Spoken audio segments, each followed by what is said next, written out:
There There she we is. go. How's it going? Hi, how are you guys? Sorry, a little bit of technical difficulties there. This might surprise you, but I'm not a frequent Instagram liver. Yeah, me either. You can tell by I'm trying to figure out the best position to hold this. So there we go. How's that? Well, see, I did that off camera, which is why I'm 3 minutes late. See that? You're more knowledgeable than I am. How are you doing? Thank you so much for joining us. I'm good. How are you guys? I'm totally good. Good to see you all. Good, good, good. So Amanda Milius, you are the director of the movie, the documentary, The Plot Against the President. Very, very, very cool movie. We're showing that in Orange County. We're showing it here in San Diego Yes. on June 10th and 11th, and you're going to join us and talk all about it.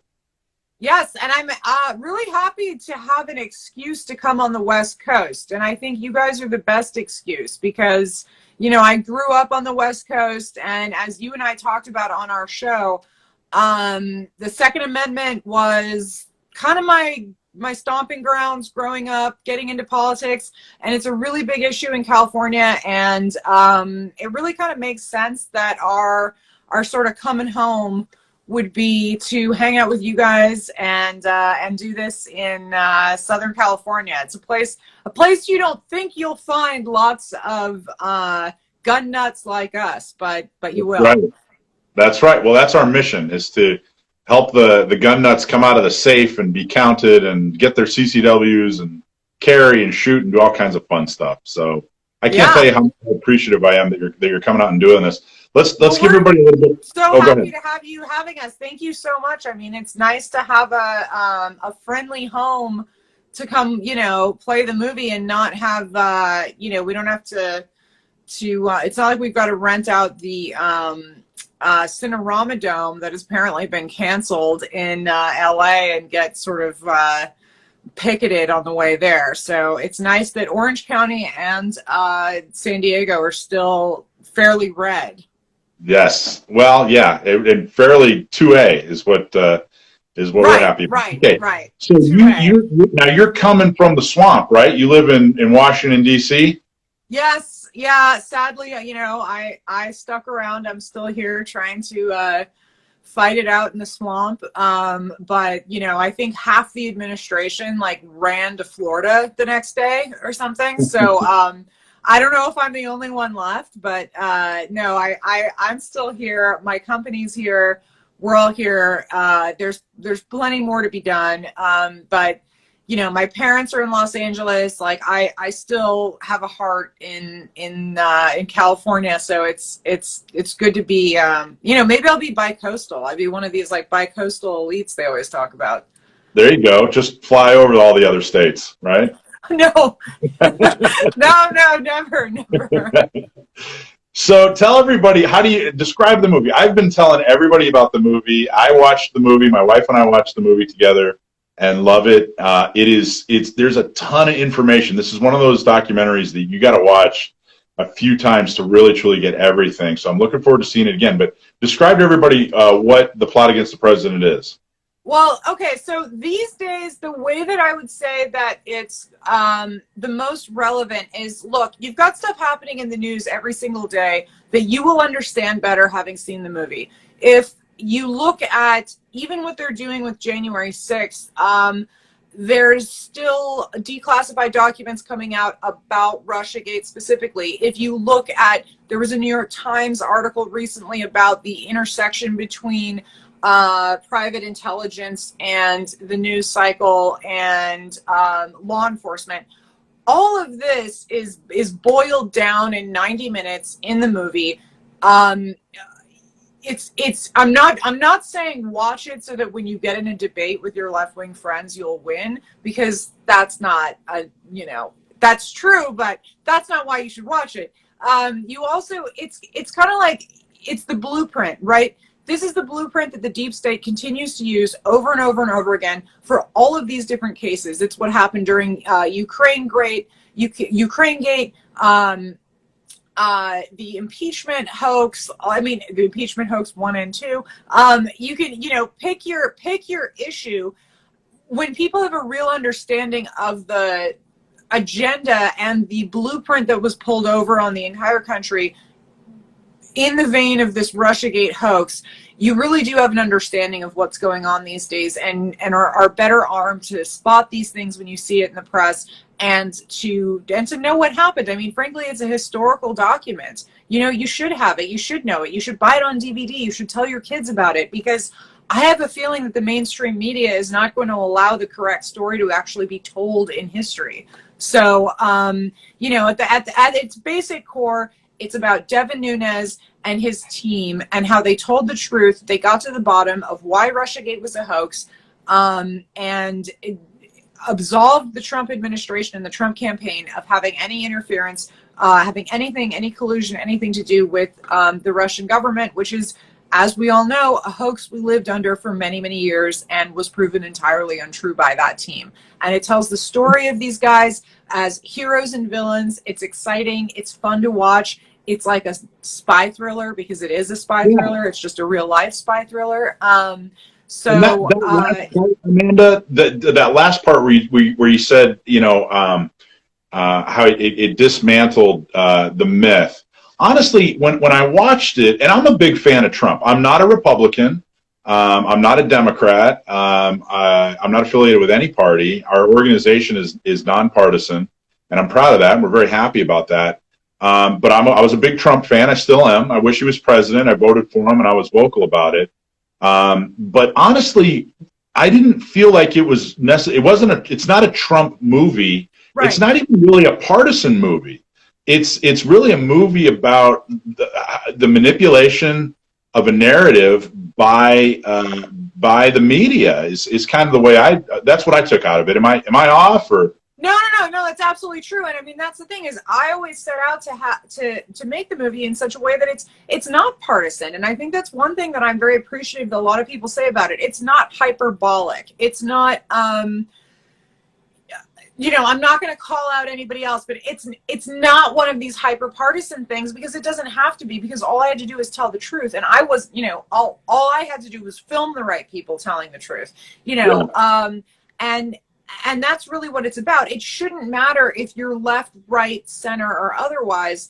This is a terrible thing that happened to our country, and something that especially these days we need to be conscious of. The whole media colluded in this mass hysteria idea that the sitting president was somehow involved with Russia, and that his campaign was involved with Russia. And I mean, that has national security implications. That has, I mean, that's the reason that people don't trust the press now. So, yeah, it's not a partisan issue. It's at all. And I think it's great. And to your credit, that you guys are a bipartisan organization, and there needs to be more of that. There, like a lot of these issues, I mean, there's practically nothing these days that don't boil down to partisan takes, right? Yeah. Like, you're even looking at science these days, COVID, et cetera, whatever. Everybody just believes what their own side believes. I mean, it's a complete disaster. You're not going to get to the truth that way. It's one of the reasons we wanted this movie to be very straight to the facts, not hyperbolic. I've heard a lot of people that are on the fence and on the left, and people playing it for their families and their wives and their girlfriends, that say that it's very appealing to people who are not necessarily, like, you know, super hardcore Republicans, as it should be. Yeah, I don't think it matters what your view on Trump is, whether you love him or hate him. This movie, that's not going to determine whether or not you like this documentary. And I think what you're saying, it's not hyperbolic. The way I described it is, there's no fluff. There's no rah-rah speech. Right. There's content after content. I mean, it's my wife and I, we had to pause it and rewind it a few times and go, man, did you hear what he just said? It's really, really dense, full of information. And it really, you know, when it was happening in real time, the Russiagate thing, you know, there was a lot of head scratching of, God, is this real? I mean, what are they even talking about? And what's the latest, you know, today? This, looking back on it, really, really reminded me of how absolutely asinine the whole thing was. Even the premise was the most ridiculous thing I'd ever heard of. I mean, what made you go, hey, you know what, we got to tell this story? Well, I mean, the whole time that was going on, I was in the administration, and I remember in the very beginning, this whole Russia narrative started to float around, and I was like, "You got to be kidding me! They pull this name out of a hat, like what, like Russia, really? Like it just seemed like horseshit." And then, what ended up happening is a lot of friends of mine were somewhat involved, and certainly a lot of people were very negatively affected by this hoax. And what ended up happening is I was approached by co-friends of ours. Lee Smith, the author of the book, was always a friend of ours, but I didn't know that he was doing this book. Someone pulled me in and was like, "Hey, you should see this manuscript." We started talking. I ended up optioning it before it even came out. It was so obviously the right way to tell this story. And I mean, I realized this story had to be told because nothing else was going to be taken seriously and solved. If this hoax was allowed to fly, who knows where we would be now? And I certainly don't take credit for having been the one that disproved this hoax. First of all, I'm just a filmmaker, and the author really went and did the actual real work, and there's many journalists that were actually honest and actually told the stories. But what I wanted to do is amplify their voices and tell it in a 90-minute cinema fashion where mom and dad America can watch it. It's entertaining, it's fun, and they can understand the whole story. And what I really got dedicated to it because it was clear that if we can't let this go. We couldn't let this go. I mean, even at the time when I was approached, it was like, okay, well, you're going to do like, another year of your life spent dedicated to Russiagate? And yes, the reason is yes, because it's the perfect open and shut blueprint for how the mainstream media, the intelligence community, and the various corrupt forces in our government lie and create stories out of whole cloth.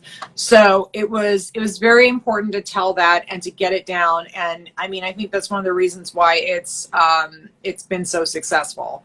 Not that you would know, not that Hollywood's going to tell you that it's been extremely successful, but it has been very successful. Well, and that's another interesting part of this is that this was supposed to come out, or I guess did come out early October. And Yeah. the distribution was blocked, and talk a little bit about what happened when you tried to release this to the world. Well, so we had put it out on a couple of like very free speech friendly platforms, which are subscription channels, and I have to give them a shout out. It was specialproject.io and My Movies Plus, which they're platforms that will not take your content down as far as regular censorship is concerned. And obviously it was important to us to get it out in front of everyday people. We submitted it to Amazon. It went up on Vimeo.com pretty much right away. Amazon held on to it for 2 weeks. And when you're looking at October and the elections in November, those are some really important 2 weeks. And they only ended up finally releasing it. I don't know if this had anything to do with it, but once the Hollywood Reporter had done a story about how they were holding on to it, and it was an absurd length of time, and nobody had, our distributor had never seen it held on to for that long. But yeah, so finally it goes up on Amazon, and it skyrockets past their algorithm, if you will, to being the #1 documentary on their platform by like leaps and bounds. I mean, still to this day. So it's very weird. I mean, you would think, like, I come from the film industry, you would think if you were a platform and you had a documentary that did that well, that you would perhaps reach out to the filmmakers and do something with them in the future. But instead, what Amazon's done is they have ended the service where you can put unsolicited documentaries on Amazon. It has to be something that they've developed with you, or that is fiction or whatever. So I'm not saying that they're paranoid about having some big smash hit like that happen again that they don't particularly like, but I'm not saying it. So, we've still got issues, but look, at the end of the day, we're very lucky, and the fact that we have to say we're lucky is crazy, but we haven't, we're still available on Amazon. It's available on Amazon for rental and purchase. It's available on iTunes. It's on DVD, available from Walmart.com and Amazon. It's widely available. We encourage people to check it out, buy it. If you're worried about it being pulled off the internet forever, we've got a lot of people these days that are reaching out to us and are like, how do we have this in our library so that we know we're not at the whim of anybody else for it, be pulled down? And come out to screenings, because I was going to say, all coming those are out good to the options. screenings is where it's actually going to be fun, and you can ask us all the questions that you want to ask and hang out with us and meet like-minded people and have a good time. Absolutely. So we're tons of tickets, but they're going quick. So we need you to hurry up and buy your tickets. If you go to gunownersradio.com, you can buy your tickets today. It's June 11th in San Diego. June 11th in San Diego. It's down in Mission Valley at a very new, very nice venue called The Legacy. There's going to be 500 people. There'll be drinks and food, Q&A with Amanda. She's going to be there. We're going to talk all about it. And I'll tell you, special guests. And we're going to have, when we say special guests, we mean special guests. So it'll be definitely really fun. We did something like this on the East Coast. We did something in Florida, and it was a smaller theater. Tickets sold out in like 15 minutes. So it's like, get your tickets, come out. We want to hang out with you guys. It'll be really fun. Yeah, everybody, we've all been so cooped up over the last year. Let's go. Yeah. Let's go see a movie. Let's get together and let's have a lot of fun. Amanda is extremely entertaining, and I can't say enough good about the movie. And, San Diego County Gun Owners, we always have a good time. We know how to throw a party. Yes. So we're really good at politics, and second place, we're really good at throwing a party. So come out and have a big party with us. I really appreciate it, man. I'm looking forward to it. Again, it's called The Plot Against the President. Amanda Milius. Before we go, tell everybody why you were the perfect person to make this movie. You started out, you have a film degree from USC, right? Yeah. Well, my dad's a big Hollywood conservative. He, That's an oxymoron, isn't it? Yeah, I think he's the only. That's an oxymoron. I know, he's the only Hollywood conservative. So my dad is a big West Coast Hollywood conservative. He's done a lot of very movies that conservatives are very fond of, like Apocalypse Now and Dirty Harry and Red Dawn and all this kind of stuff. So look, that's the environment I grew up in. I was always a little bit of a right-wing nut. And I went to USC School of Cinematic Arts, did my thing there, joined the Trump administration, and happened to find myself in the middle of this drama, this extremely amazing story, which was the Russiagate hoax. And I was lucky enough to have a lot of really patriotic, great friends who were involved in it and who brought me in to tell the story. And, really because of heroes like that, I was able to bring this story to life, and I'm just very honored to do so. So I feel like it was happened to be in the right place at the right time, right filmmaker at the right time. So, you did a beautiful job. Happy to be able to do it. Wonderful. Beautiful job. It's a wonderful movie. So Jeremy Hale says that we should have a Red Dawn / Plot Against the President party. Maybe we should have like some kind of like we best need a double feature. Yeah, we need like a crazy double feature. That would be like, oh my God, that'd be pretty wild. Maybe we should have like a costume contest or something like that. I'll come as Walter Sobchak from. Yeah, that's good. Okay, I'll come as Walter's daughter, which means I can just be myself. Just be who you are. That's a whole little inside joke. I'll explain that later. Well, awesome, Amanda. Thank you so much. Everybody, go to gunownersradio.com. Buy tickets today, June 11th, Friday night. And thank you so much, Amanda. Appreciate it. Can't wait. You too. I'll see you guys there. I'll see you all soon. See you later.